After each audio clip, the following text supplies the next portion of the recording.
وصلی علی رسولہ الکریم اما بعد فاعوذ باللہ من الشیطان الرجیم بسم اللہ الرحمن الرحیم یا ایہا الذین آمنوا اتقوا اللہ ولتنظر نفس ما قدمت لغد واتقوا اللہ ان اللہ خبیر بما تعملون صدق اللہ العظیم۔ محترم سامعین کرام، الحمدللہ کافی وقت سے آپ تمام لوگ یہاں پر بیٹھے ہوئے مکاتب مدرسوں کی کارگزاری سماعت فرما رہے تھے۔ یقیناً آج کی اس مجلس کا مقصد کوئی بیان وغیرہ نہیں تھا، صرف آپ لوگوں کو فکریں دلانا مقصود تھا، اور جو کام کیا گیا ہے الحمدللہ اس کو بھی آپ کے سامنے لانا، اور جو کچھ کمی بیشی تھی ان تمام کو بھی سامنے رکھنا ضروری تھا، کیونکہ معلوم ہوا ہے کہ آپ تمام جو بیٹھے ہوئے ہیں کہ تمام کے تمام جو ہیں ذمہ داروں میں آپ تمام کا شمار ہے، اپنے اپنے مقام کے آپ تمام ذمہ دار ہیں اور بااثر حضرات ہیں۔ اس لیے عامر صاحب نے بتایا کہ فکروں کی باتیں ہوگی اور کچھ مشورے ہوں گے، تو وہ تمام باتیں الحمدللہ آپ کے سامنے آئی ہیں۔ خیر میں کچھ باتیں آپ کے سامنے اور خاص طور سے معلمین حضرات بھی، ائمہ حضرات بھی تشریف فرما ہے، بس مختصر سی باتیں آپ کے سامنے کروں گا، کیونکہ وقت بھی اس کی اجازت نہیں دیتا کہ تفصیل سے گفتگو کی جائے۔ سب سے اہم ہے کہ اللہ نے ہر ایک کو ایک استطاعت دی ہے، اللہ نے ہر ایک کو کچھ نہ کچھ استطاعت دی ہے، تو ہم کوشش کریں کہ جو ہماری مختصر سی زندگی ہے ہمیں اللہ نے جو استطاعت دی ہے اس استطاعت کے مطابق دین کا کام کر کے جائیں۔ اور جو قرآن کی آیت میں نے پڑھی ہے اس کے اندر اللہ تعالیٰ فرما رہے ہیں کہ اے ایمان والو، اللہ سے ڈرو اور غور کرو کہ تم نے کل کے لیے کیا کیا ہے۔ تو یہاں پر جو لفظ غد کا جو استعمال ہوا ہے اللہ تعالیٰ نے فرمایا، اس کا مطلب یہ ہے کہ جس طرح غد یعنی کل کا دن بہت قریب ہے، اسی طرح تمہاری آخرت کی زندگی بہت قریب ہے، اور فرمایا کہ جس طرح کل کا آنا یقینی ہے اسی طرح ہماری موت بھی بالکل یقینی ہے۔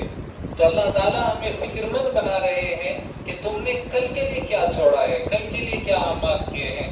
تو اس لیے ہم سب کو اللہ نے جو استطاعت دی ہے، سب سے پہلی بات اس کے مطابق ہم دین کا کام کریں گے، سب سے پہلی بات۔ دوسری بات یہ ہے کہ آج کے اس فتنوں کے دور کے اندر اگر ہم دین کا کوئی کام کرنا چاہتے ہیں تو سب سے بہتر کام یہ ہے کہ مکاتب کا قیام، مکتبوں کا قیام، یہ بہت ضروری ہے۔ ابھی بات ہو رہی تھی مدرسے اور مکتب کے اندر ایک چھوٹا سا فرق ہے۔ عرب کے اندر جاؤ گے تو وہاں پر مدرسہ سب کو مکتب ہی بولتے ہیں، کہیں پر عالمیت کی مکمل تعلیم ہو تو بھی مکتب کہتے ہیں، لیکن ہمارے یہاں پر بر صغیر میں، ہندوستان وغیرہ میں جہاں پر مکمل تعلیم ہوتی ہے، مثلا حفظ کی پوری تعلیم ہوتی ہے یا عربی کی پوری تعلیم ہوتی ہے، تو اس کو تو مدرسے کا نام دیتے ہیں، اور جہاں پر 1 گھنٹے کی تعلیم ہوتی ہے، صبح شام کی مختصر سی تعلیم ہوتی ہے، تو اس کو مکتب کا نام دیا جاتا ہے۔ اور مکتب کا جو قیام ہے یہ فرض عین ہے۔ فرض عین کا مطلب یہ ہے کہ اگر یہ قائم نہ کیے گئے تو ہم فرض عین کے تارک ہو جائیں گے۔ فرض عین جس طرح نماز چھوٹتی ہے نا، نماز فرض عین ہے۔ کیوں ہے فرض عین مکاتب کا قیام؟ کیونکہ مکتب کی جو تعلیم ہے نا، وہ تعلیم ہے جو ہر ایک کے اوپر سیکھنا فرض عین ہے، ضروری ہے ہر ایک کے اوپر۔ ایسی تعلیم مکاتب کے اندر دی جاتی ہے۔ مدرسوں کا قیام فرض کفایہ ہے، کیونکہ پوری تعلیم حاصل کرنا فرض کفایہ، ہر ایک کے لیے عالم بننا ضروری نہیں ہے، ہر ایک کے لیے حافظ بننا ضروری نہیں ہے، لیکن ضروری تعلیم قرآن کریم جاننا اور عقائد کی تعلیم یہ ہر ایک کے لیے جاننا ضروری ہے۔ اسی لیے اس تعلیم کے لیے جو مکتبوں کا قیام ہوتا ہے وہ بھی فرض عین ہی کا درجہ رکھتا ہے۔ اس لیے جو چھوٹے چھوٹے مکتب گاؤں دیہاتوں کے اندر قائم کیے جا رہے ہیں، ان کی بڑی اہمیت ہے اور یہ فرض عین کا درجہ رکھتے ہیں آج کے اس دور کے اندر۔ اس کا فائدہ کیا ہے، اس کا نقصان کیا ہے اگر نہ بنائے تو؟ دیکھیے آج کل آپ دیکھیں گے کہ ایک جگہ کی بستی کی چھوٹے چھوٹے قریوں کی کارگزاری، ہم کیا ہوتے ہیں اپنے شہروں کی مسجدوں کو دیکھ کر کے خوش ہو جاتے ہیں کہ ماشاءاللہ بڑی بڑی مسجدیں ہیں، بہت دین کا کام ہو رہا ہے۔ اصل معلوم ہوتا ہے کہ جب ہم گاؤں بستی اور دیہاتوں کے اندر جا کر کے دیکھتے ہیں اور وہاں کی بے دینی ہمارے سامنے آتی ہے۔ ایک جگہ کی کارگزاری یہ آئی کہ وہاں پر کوئی پوچھنے والا نہیں تھا، ہمارے لوگ وہاں پر پہنچ نہیں سکے۔ الحمدللہ تبلیغ کے ساتھی پہنچتے ہیں لیکن اس جگہ پر نہیں پہنچ سکے، تو وہاں پر کوئی قادیانی عالم وہاں پر گئے اور جا کر کے کہا کہ مجھے کوئی تنخواہ کی ضرورت نہیں ہے، میں فری تمہارے بچوں کو تعلیم دوں گا۔ تو چنانچہ فری کے چکر میں گاؤں دیہات کے لوگ بھی سارے سیدھے ہوتے ہیں کہ تنخواہ بھی دینی نہیں پڑے گی، ان کو رکھ لیا۔ دیکھتے ہی دیکھتے 3 سال کے اندر پورا گاؤں قادیانی بن چکا تھا۔ قادیانی کہتے ہیں ان لوگوں کو جو ہمارے نبی کے بعد بھی کسی دوسرے کو نبی مانتے ہیں۔ بتائیے، ہمارے نبی آخری نبی ہے نا، قیامت تک کے لیے اب کوئی نبی نہیں آئے گا، لیکن ان کا عقیدہ یہ ہے کہ غلام احمد قادیانی وہ ہمارے نبی کے بعد دوسرے نبی بن کر کے آئے۔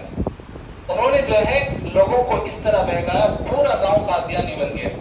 تو میرا کہنے کا مطلب یہ ہے کہ اگر ہم نے ان مکاتب کا جال نہ پھیلایا اور جا کر کے وہاں سے ان کی خبر نہ لی، تو پھر دیکھتے ہی دیکھتے یہی کارگزاریاں ہمارے سامنے آئیں گی اور یہ حالات آئیں گے۔ حافظ صاحب بتا رہے تھے کہ الحمدللہ محنت کے بعد اب ہمارے تبلیغ کے ساتھیوں کے لیے بھی جانے کے لیے آسانیاں ہو گئی، ورنہ پہلے ان کا داخلہ بھی ممنوع تھا، مسجدوں کے اندر کوئی پڑھنے نہیں دیتا تھا۔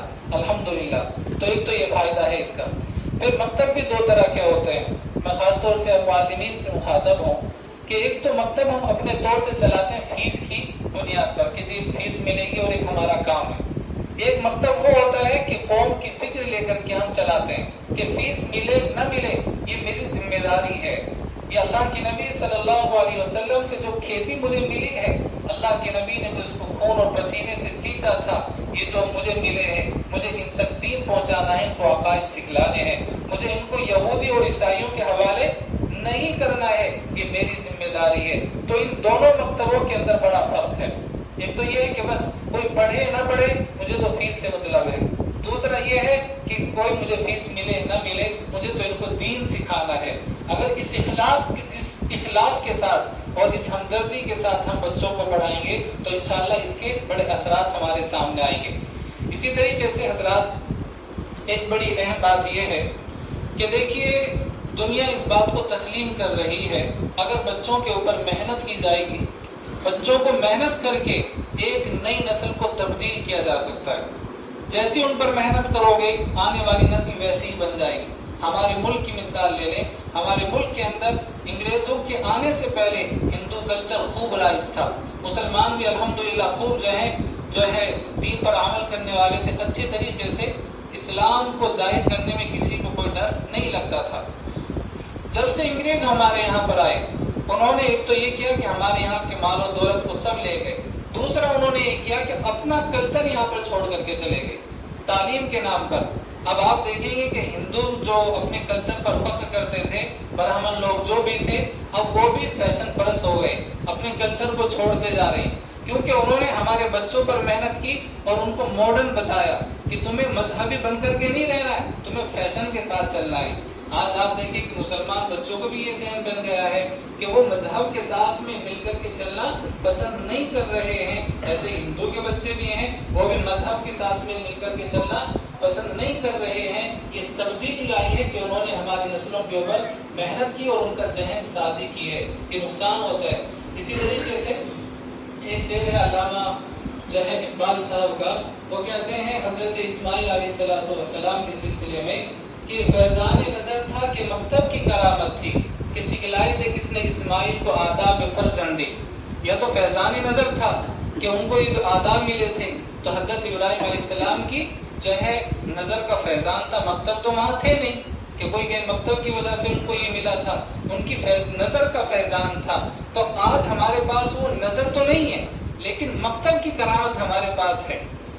ہم وہ نظریں تو نہیں لا سکتے انبیاء والی اور اولیاء والی، لیکن ہمارے پاس مکتب ضرور ہو سکتے ہیں اور مکتب کی کرامت ہم دکھا سکتے ہیں۔ آج بھی اگر ہم مکتب کی کرامت دکھا دیں تو پھر ہمارے بچے الحمدللہ پھر کوئی قادیانی نہیں بنیں گے۔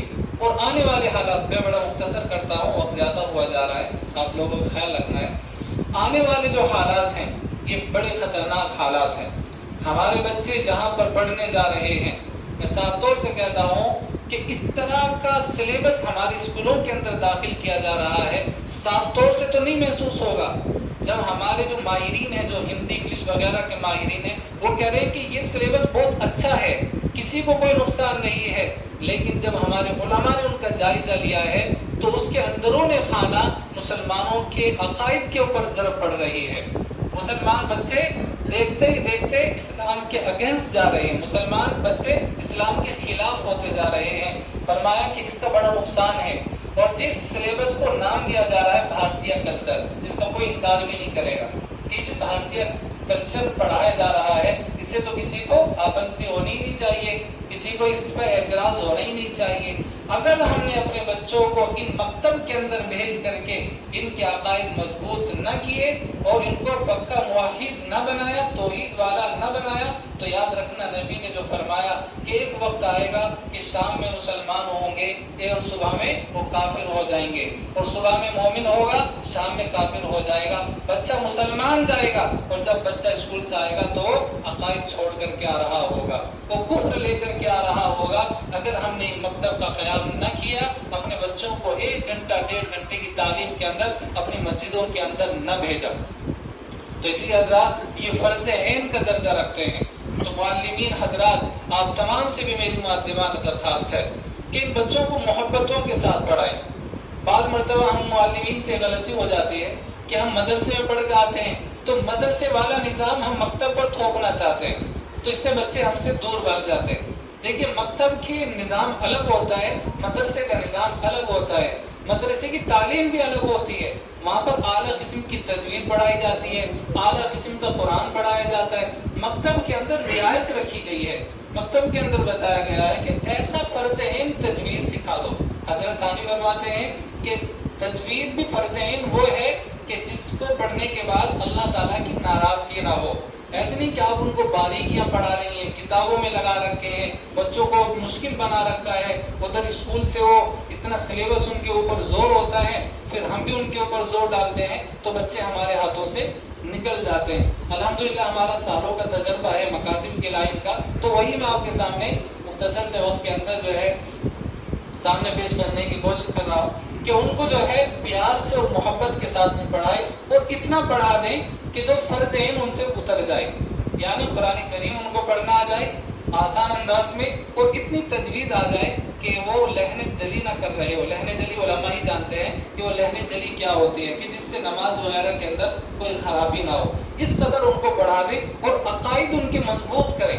انشاءاللہ جب یہ عقائد مضبوط ہوں گے تو ہمارا بچہ کہیں بھی جائے گا وہ لوگوں کے کلچر سے متاثر ہونے والا نہیں ہوگا.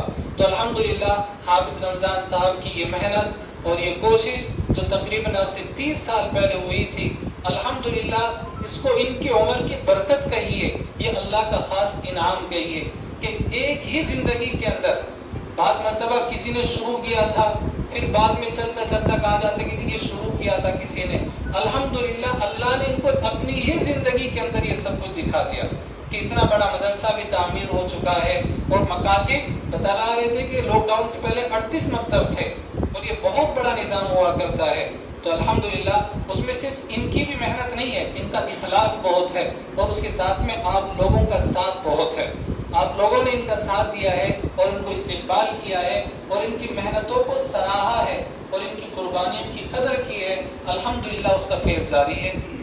دیکھیے اگر ہم دیکھنا چاہیں کمی نکالنا تو ہر ایک چیز کے اندر ہمیں خامیاں نظر آ سکتی ہیں، لیکن اگر ہم مثبت انداز میں صحیح طریقے سے دیکھیں گے نا، پازیٹیو طریقے سے، تو ہمیں بہت سارا کچھ نظر آئے گا کہ ان مکتبوں سے کتنا فائدہ ہوا ہے. آج ہمارے جو ہے الحمدللہ ائمہ یہاں ہیں، ان کی غیر موجودگی میں وہاں نماز پڑھانے والے بھی ہوں گے، تو یہ محنت ہی تو ہے، یہی تو ہے کہ الحمدللہ آج ہمارے یہاں پر یہ ماحول بنایا گیا ہے. تو ماشاءاللہ بھی حافظ ساتھی صاحب نے بڑی تفصیل کے ساتھ میں جو ہے وہ تمام کی تمام باتیں بتائی ہیں کہ کس نیت کے ساتھ میں الحمدللہ شروع کیا گیا تھا اور ادارے کی قربانیاں اور ادارے کی ذمہ داریاں وہ تمام کی تمام آپ کے سامنے آ چکی ہیں. اور پھر میں معلمین سے یہ درخواست کرتا ہوں کہ آپ بہت اہم کردار ادا کر سکتے ہیں اس مکاتب کے اندر، بہت اہم کردار آپ لوگ ادا کر سکتے ہیں. انشاءاللہ اپنی ذمہ داری کو سمجھ کر کے اس کردار کو ادا کرنے کی ہم انشاءاللہ کوشش کریں گے. اور ذمہ داروں سے میری درخواست یہ ہے کہ اللہ نے آپ کو جو اثر دیا ہے اور اللہ نے جو آپ کو جو بھی دیا ہے اپنی استطاعت کے مطابق آج ارادہ کر کے جائیں کہ میں انشاءاللہ اپنی ذات سے اپنی ذمہ داری سے ایک ایک مکتب انشاءاللہ ہم قائم کریں گے. مطلب یہ نہیں کہ 10 مدرس کا ہی مکتب ہو، پھر 2 مدرس، 1 مدرس سے بھی مکتب شروع ہو جاتا ہے ہمارا۔ ہم یہ جو ہے مکتب کا سب سے آسانی یہ ہے کہ اس میں لاکھوں کروڑوں کا بجٹ کی ضرورت نہیں ہوتی، اس میں تو الحمدللہ ایک آدمی فکر کر لے وہ بھی اس مکتب کو چلا سکتا ہے۔ اور مکتب چلانے کے لیے کوئی مفتی اور قاضی عالم کا ہونا بھی ضروری نہیں ہے، اگر کوئی حافظ بھی ہے اور اگر کوئی صحیح قرآن پڑھنا جانتا ہے نا تجوید کے ساتھ میں، وہ بھی مکتب چلا لیتا ہے۔ تو اس کے لیے کوئی بڑی اعلیٰ تعلیم حاصل کرنا ضروری نہیں ہے، ہاں تھوڑا قرآن پڑھنا ہے، تھوڑی تجوید کا معلوم ہو، تھوڑی ٹریننگ لے لے، جو اس کو تربیت یافتہ ہوتے ہیں وہ تو ہر ایک کو ضرورت پڑتی ہے، تو اس کے مطابق الحمدللہ ہم جو ہے مکاتب چلائیں، اور رہنمائی آپ کے مکاتب کو یہاں سے حاصل ہوتی رہے گی، کیونکہ جب نگراں اوپر ہوتا ہے اور کوئی جو ہے ہمارے اوپر ذمہ دار ہوتا ہے تو وہاں سے ہمیں کمی اور خامیوں کا معلوم ہوتا رہتا ہے، تو وہاں سے انشاءاللہ آپ کو راستہ بھی دکھایا جاتا رہے گا۔ کوئی بھی مشکلات ہیں وہ تمام کی تمام چیزیں آپ کے سامنے آ گئی ہیں، یہ اس کا سینٹر ہے، یہاں پر آپ تحریری طور پر کال کے ذریعے سے کوئی بھی ذریعے سے آپ انشاءاللہ رابطہ کر سکتے ہیں۔ تو آج کے آپ کو جمع کرنے کا مقصد یہی تھا، کوئی بیان وغیرہ نہیں تھا، صرف یہ تھا کہ آپ لوگوں کو فکریں دلائی جائیں اور معلمین حضرات اپنے طور پر انشاءاللہ اللہ کی رضا کے لیے ہم انشاءاللہ محنت کریں گے نا انشاءاللہ، جو باتیں کی گئی انشاءاللہ ان پر عمل کریں گے، اور ذمہ داران حضرات آپ سے بھی درخواست ہے کہ ہم انشاءاللہ جا کر کے ان کے مددگار بنیں گے۔